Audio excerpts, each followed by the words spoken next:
DD किसान, बदलते भारत की शान।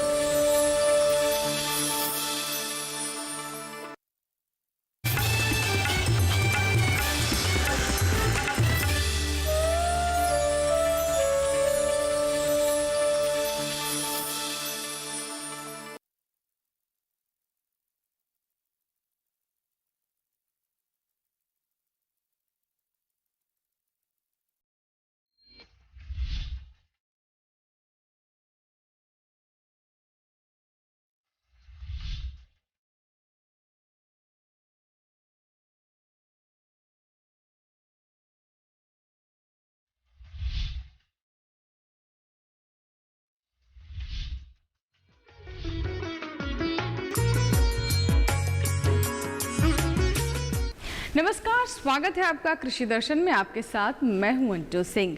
नई तकनीक, नए रोल मॉडल और खेती किसानी से संबंधित तमाम नई जानकारियों के साथ हाजिर हैं हम अपने 3 सेगमेंट विज्ञान और किसान, कृषि स्टार्टअप और फार्मिंग इंडिया के साथ। तो चलिए शुरुआत करते हैं आज के कृषि दर्शन की।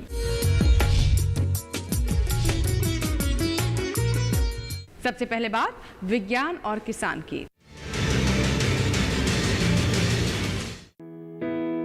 केंद्रीय कृषि एवं किसान कल्याण, ग्रामीण विकास और पंचायती राज मंत्री श्री नरेंद्र सिंह तोमर ने कहा कि सरकार किसानों को उनकी फसल के सही मूल्य की उपलब्धता सुनिश्चित करने के लिए हर संभव कदम उठा रही है।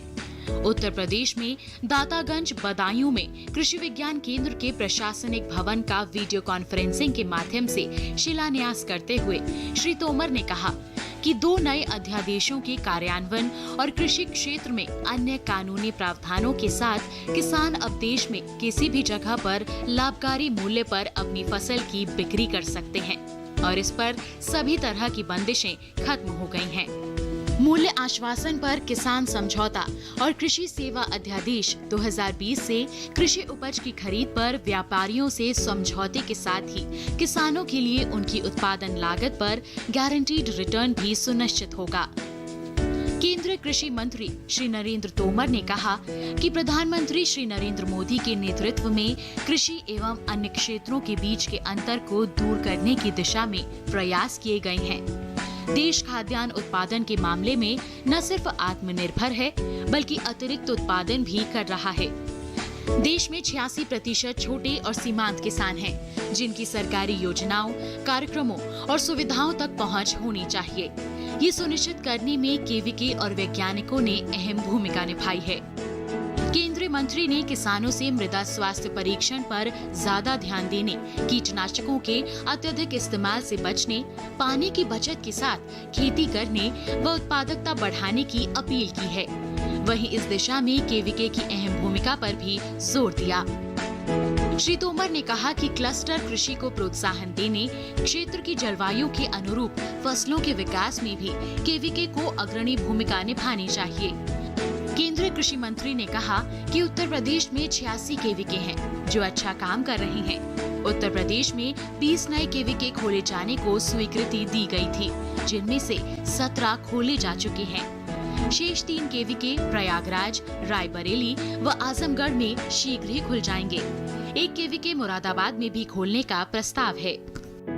देश में इस समय 720 केवीके हैं और 151 क्लाइमेट स्मार्ट विलेज बनाए गए हैं, जो विभिन्न परिस्थितियों के लिए तकनीकी मॉडल प्रस्तुत कर रहे हैं। केवीके द्वारा हर साल लगभग 15 लाख किसानों व युवाओं को प्रशिक्षण देने का काम भी किया जा रहा है।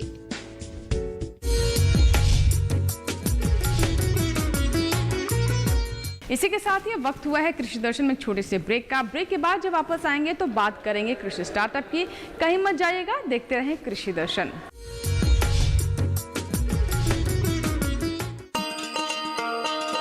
किसान भाइयों गांठ बांध लो, गांठ बांध लो, बात बहुत है काम की, समृद्धि के पैगाम की।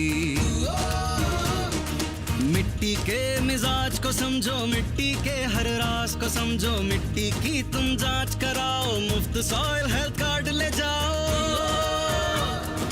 कभी मुनासिब बीज लगाओ, सही किस्म की खाद ले आओ, जितनी जरूरी उतनी डालो, सही मात्रा खुद पहचानो, इसको अपना मंत्र बना लो, मिट्टी की सेहत तो जानो। बात बहुत है काम की, कम लागत अधिक वरदान की, किसान भाइयों गांठ बांध लो। आज ही मिट्टी की जांच कराएं, राज्य सरकार के कृषि अधिकारी से संपर्क करें और मुफ्त में सॉइल हेल्थ कार्ड पाएं। कृषि और किसान कल्याण मंत्रालय द्वारा किसान हित में जारी।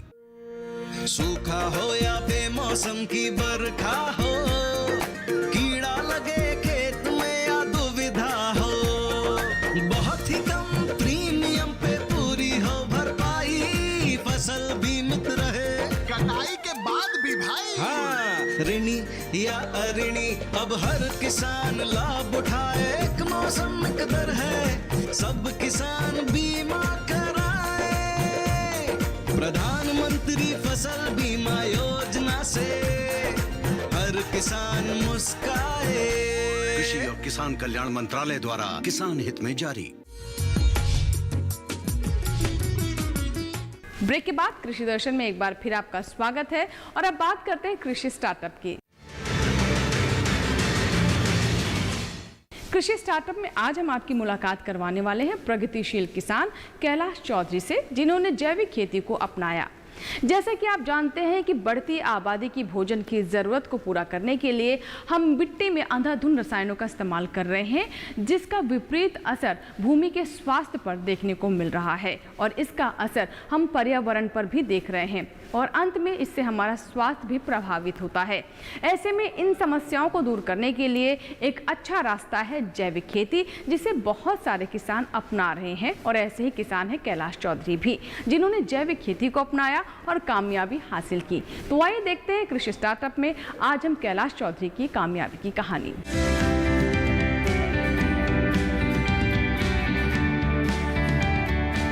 देश के किसानों के लिए अपना जीवन सौंप देने का जज्बा हर किसी में नहीं होता, लेकिन किसान कैलाश चौधरी इसकी मिसाल हैं। राजस्थान के जयपुर जिले की कोटपुतली तहसील के कीरतपुरा गांव के कैलाश चौधरी जैविक खेती के आइकॉन के तौर पर जाने जाते हैं। न सिर्फ लोग बल्कि देश की बड़ी कृषि संस्थाएं कैलाश चौधरी को रूरल मार्केटिंग गुरु के नाम से बुलाती हैं। अपने बड़े से खेत और इस छोटी सी प्रोसेसिंग प्लांट से कामयाबी की बड़ी कहानी लिखी है कैलाश चौधरी ने। अपनी पूरी तहसील में जैविक खेती के अगुवा के तौर पर जाने जाते हैं कैलाश चौधरी। साल 2005 में मिशन की तरह चला जैविक खेती का ये सिलसिला। हर साल कैलाश चौधरी ने 3-3 गाँव में 50 किसानों की टोली बनाई और अभी तक मिशन चलता ही आ रहा है। आज तकरीबन 5000 किसान हैं जो जैविक खेती कर रहे हैं। जैविक खेती का क्लस्टर शुरू करवाया पूरी कोटपुतली तहसील में। एक बार में हमने 5 गाँव में 50-50 किसानों का शुरू करवाया नेशनल हॉर्टिकल्चर मिशन की स्कीम में 2005 में। उसके बाद हर साल 3-3 गाँव में 50-50 किसानों का करते करते हमने 1500 किसानों का क्लस्टर बनाया और उसके फर्स्ट फेज, सेकंड फेज, ऐसे 4 फेज किए और तकरीबन 5000 किसान जैविक खेती से जुड़े हमारे यहाँ।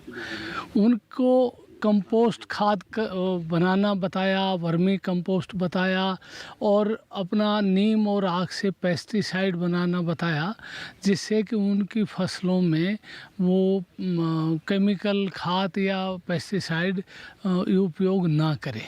ये हमने 3 साल तक लगातार पूरी तहसील में हमने ये जैविक खेती का अभियान चलाया और किसानों को सब्जी से लेकर बागवानी और अपनी सीरियल क्रॉप्स जो भी हमारे यहाँ पैदा होती है, ये बहुत अच्छी तरीके से उनको नुकसान नहीं होने दिया और बहुत अच्छी तरीके से उनको जैविक खेती करना सिखाया।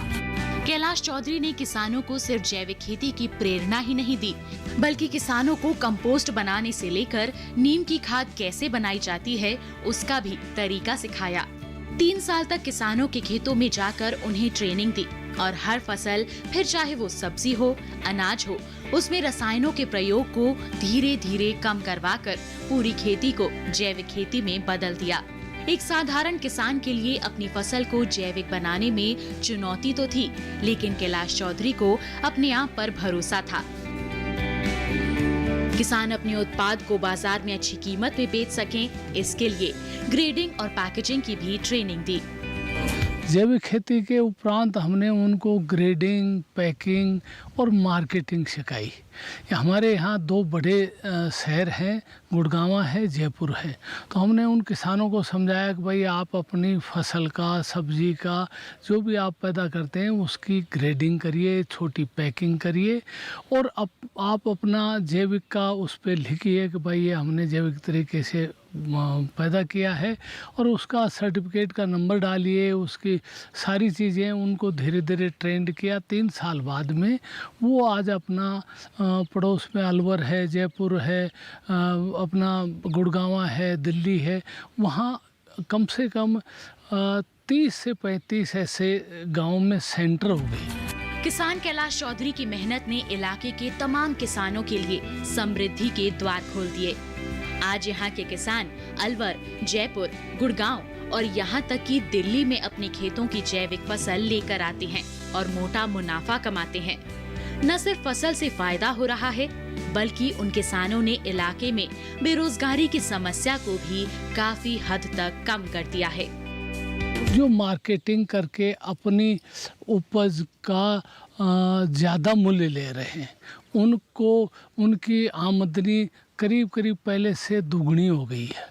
उनके हर घर में 1-1, 2-2, 3-3 खुद के बच्चों को रोज़गार मिल गया है, प्लस जो आसपास की महिलाएं हैं, विधवा हैं, बेरोजगार हैं, उनको काम मिल गया। किसान कैलाश चौधरी दरअसल नेशनल हॉर्टिकल्चर मिशन की स्टेट कमेटी के सदस्य रहे।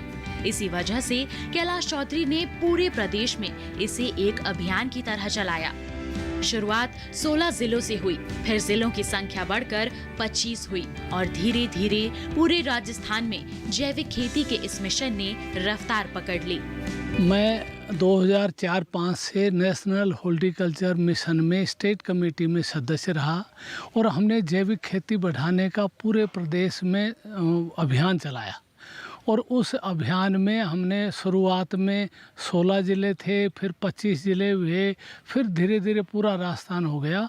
उनमें हम हर ज़िले में 4-4 क्लस्टर सेलेक्ट करते थे, जिसमें 200 हेक्टेयर का एक ज़िले में एक बार में होता था। राजस्थान का आज हमारा खाद्यान्न, फल, सब्जियां, मसाले पूरी दुनिया में एक्सपोर्ट हो रहे हैं। साल 2004 में कैलाश चौधरी ने महिलाओं की समिति बनाई, जिसमें आज तकरीबन 45 महिलाएं सदस्य हैं। खूबसूरती इस बात की है कि जैविक कृषि महिला सहकारी समिति से जुड़ी हुई तमाम महिलाएं अपने खेतों में जो जैविक फसल उगाती हैं, उसे सीधे इस प्रोसेसिंग प्लांट में लाती हैं और फिर यहाँ से ग्रेडिंग और पैकेजिंग होकर वो देश के दूसरे शहरों के बाजार तक पहुँच जाती है। इसमें इस गूदे को इस पैकेट में भरते हैं और फिर ये हाइड्रोलिक से दबाते हैं तो इधर से जूस आ जाता है और उस जूस को हम फिल्टर करके हल्का गर्म करके उसका पीएच वगैरह मेंटेन करके और उसको एयर टाइट ड्रम में स्टोर कर देते हैं। कैलाश चौधरी का मानना है कि सफलता का कोई शॉर्टकट नहीं है। मेहनत तो करनी होगी, लेकिन मेहनत सही दिशा में हो तो फिर सफलता ज्यादा दिनों तक इंतजार नहीं करवाती। देश के किसानों और युवाओं को कैलाश चौधरी यही संदेश देते हैं कि कड़ी मेहनत और लगन के साथ पूरी तत्परता से अगर किसी भी मिशन में जुटा जाए तो कामयाबी कदम चूमती ही है। कैलाश चौधरी चाहते हैं कि देश का हर किसान अपने पैरों पर मजबूती से खड़ा हो। उनकी यही सोच उन्हें दूसरों से अलग करती है और एक महानायक बनाती है। जैविक खेती के लिए कैलाश चौधरी ने जिस अभियान को छेड़ा और सफलता के साथ एक मुकाम तक पहुंचाया, उससे कैलाश चौधरी जैविक खेती में एक आइकॉन के तौर पर जाने और पहचाने जाते हैं।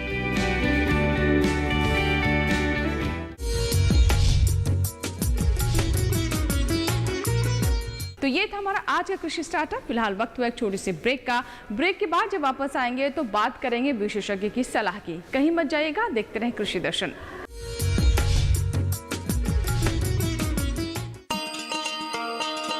किसान भाइयों गांठ बांध लो, गांठ बांध लो। बात बहुत है काम की, समृद्धि के पैगाम की। मिट्टी के मिजाज को समझो, मिट्टी के हर राज को समझो, मिट्टी की तुम जांच कराओ, मुफ्त सॉइल हेल्थ कार्ड ले जाओ। कभी मुनासिब बीज लगाओ, सही किस्म की खाद ले आओ, जितनी जरूरी उतनी डालो, सही मात्रा खुद पहचानो, इसको अपना मंत्र बना लो, मिट्टी की सेहत तो जानो। बात बहुत है काम की, कम लागत अधिक वरदान की। किसान भाइयों गांठ बांध लो। आज ही मिट्टी की जांच कराएं। राज्य सरकार के कृषि अधिकारी से संपर्क करें और मुफ्त में सॉइल हेल्थ कार्ड पाएं। कृषि और किसान कल्याण मंत्रालय द्वारा किसान हित में जारी। सूखा हो या बेमौसम की बरखा हो, कीड़ा लगे खेत में या दुविधा हो, बहुत ही कम प्रीमियम पे पूरी हो भरपाई, फसल बीमित रहे कटाई के बाद भी भाई। हाँ, ऋणी या अऋणी अब हर किसान लाभ उठाए, एक मौसम कदर है सब किसान बीमा कराए। प्रधानमंत्री फसल बीमा योजना से हर किसान मुस्काए। कृषि और किसान कल्याण मंत्रालय द्वारा किसान हित में जारी। ब्रेक के बाद एक बार फिर आपका स्वागत है और अब समय हो गया है विशेषज्ञ की सलाह का। हमारे किसानों की कोशिश होती है कि वो ज़्यादा से ज़्यादा लाभ ले सकें और अधिक लाभ के लिए वो सहारा लेते हैं वैज्ञानिक तरीकों का। लेकिन वैज्ञानिक तरीकों से लाभ तभी ले सकते हैं जब उनका उचित इस्तेमाल करेंगे और ऐसे में उनके मन में कई सवाल भी उठते हैं जिनके जवाब हमारे विशेषज्ञ ही दे सकते हैं। तो ऐसे ही सवालों के जवाब देने के लिए हम हर बार आप तक विशेषज्ञ की सलाह पहुँचाते हैं। तो आइए देखते हैं आज क्या विशेष है विशेषज्ञ की सलाह में।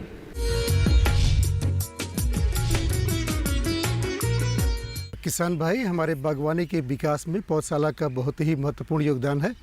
हम सभी जानते हैं कि जब भी ये बागवानी के पौधे लगाते हैं तो ये बहुवर्षीय पौधे होते हैं कि एक बार लगाने के बाद 20 से 25 साल तक ये चलते हैं, फल देते हैं। इस तरह की व्यवस्था में हमें ये ख्याल करना है कि जब भी हम पौधे लगाएं वो किसी उच्च गुणवत्ता युक्त पौधे लगाएं जो किसी भी प्रमाणित नर्सरी से हों, जैसे कि वो विश्वविद्यालय की नर्सरी के द्वारा हो, किसी भारतीय कृषि अनुसंधान परिषद के संस्थान के द्वारा विकसित किया गया पौधा हो या कृषि विज्ञान केंद्र के द्वारा विकसित पौधा हो, तो हमको उसी पौधों को लगाना चाहिए। यदि किसान भाई चाहें तो उसको अपनी एक पौधशाला को एक व्यवसाय के रूप में भी विकसित कर सकते हैं। इसके द्वारा एक दो फायदे होंगे। एक तो किसान भाई को खुद के लिए पौधे मिल जाएंगे तथा इस पौधों को बिक्री करके वो अच्छी प्रकार से अपनी आमदनी कमा सकते हैं। किसी भी पौधशाला के विकास के कार्यक्रम को शुरू करते समय किसान भाई दो चीज़ों का ध्यान रखें। पहला ध्यान तो ये रखना है कि वहाँ की जलवायु क्या है, उस जलवायु के अनुसार आपको उसके फल वृक्ष पौधे का चुनाव करना है जिसकी नर्सरी हमें विकसित करनी है। दूसरा है कि हमें उस स्थान पे किस पौधों की डिमांड है, मांग किस पौधों की है, उन्हीं पौधों की हमको नर्सरी लगानी है। तो ये ख्याल करते हुए किसान भाई जो है अपने पौधशाला का कार्यक्रम शुरू करें। पौधशाला लगाने से पहले किसान भाई को कुछ चीज़ों का ध्यान देना पड़ेगा, जैसे स्थान का चुनाव। जब भी किसान भाई स्थान का चुनाव करें तो जो स्थान जहाँ पे नर्सरी लगानी है, पौधशाला लगानी है, वहाँ पर जो है आवागमन की अच्छी प्रकार सुविधा हो, वहाँ पे पानी का समुचित प्रबंध हो, वहाँ पे श्रमिक की उपलब्धता हो, अच्छी प्रकार से उपलब्धता हो श्रमिक की।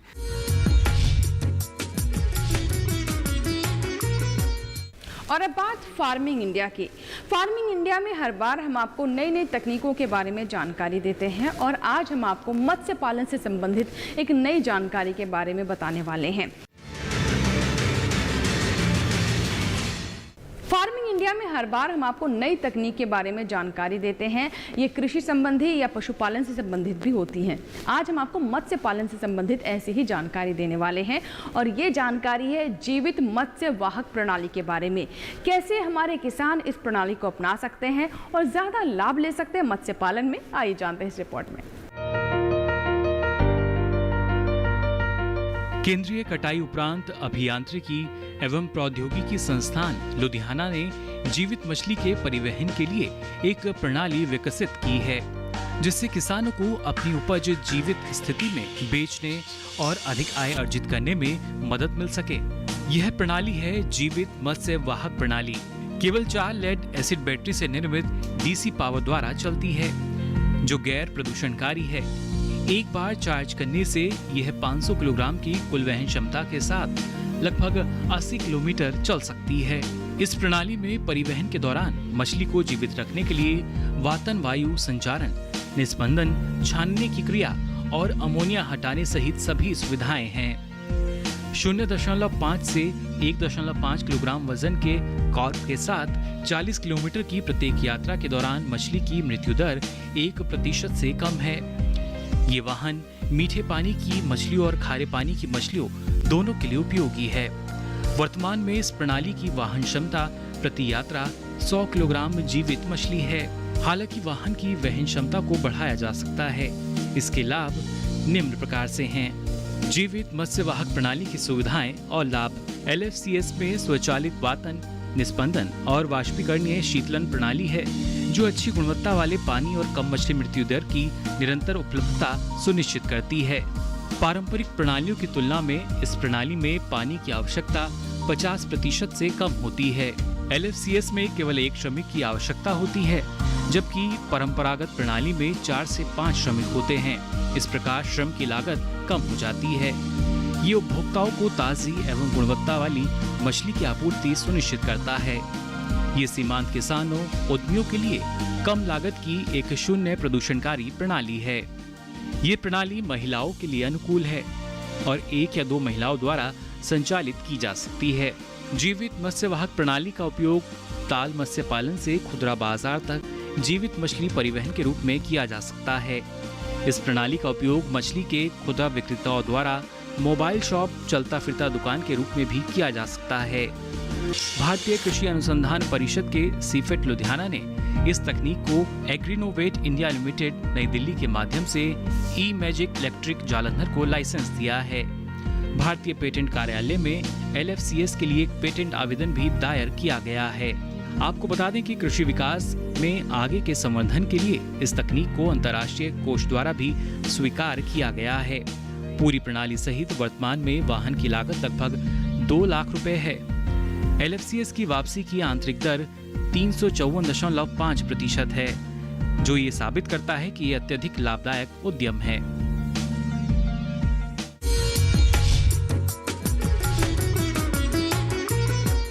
तो अभी आपने मत्स्य पालन से संबंधित इस नई जानकारी के बारे में जाना और अब समय हो गया है इस माह के कृषि कैलेंडर का।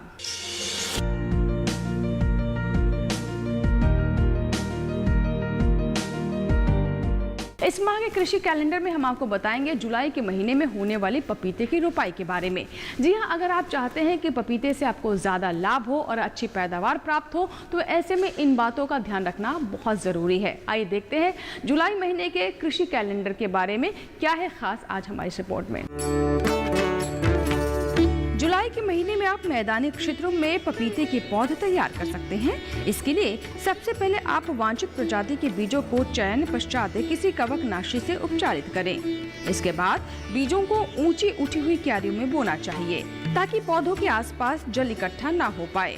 पौधशाला में बीजों को रोग से बचाने के लिए क्यारियों को बुआई से 15 दिनों पहले ही 2.5% फॉर्मल्डिहाइड के घोल से उपचारित करें। 48 घंटे बाद पॉलीथीन से ढककर कीटाणु रहित कर लें। बीजों के अंकुरण के बाद थीरम 0.2% के घोल का छिड़काव करें, जिससे पौधों में किसी भी प्रकार का रोग उत्पन्न न हो सके। साथ ही पपीते के पौधे जल भरण के प्रति बेहद संवेदनशील होते हैं, इसलिए बगीचे में जल निकासी की समुचित व्यवस्था होनी चाहिए। जुलाई में आप पपीते के पौध को कर सकते हैं तैयार। पपीते के बीजों को ऊंची उठी हुई क्यारियों में बोना चाहिए।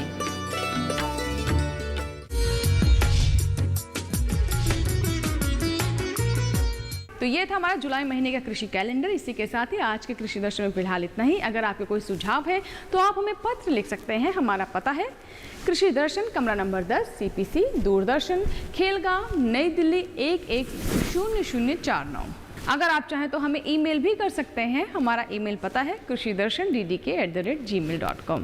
कृषि दर्शन के नए एपिसोड और नई जानकारियों के साथ फिर होगी आपसे मुलाकात। आप स्वस्थ रहें, अपना ध्यान रखें और दूरदर्शन किसान देखते रहें। नमस्कार।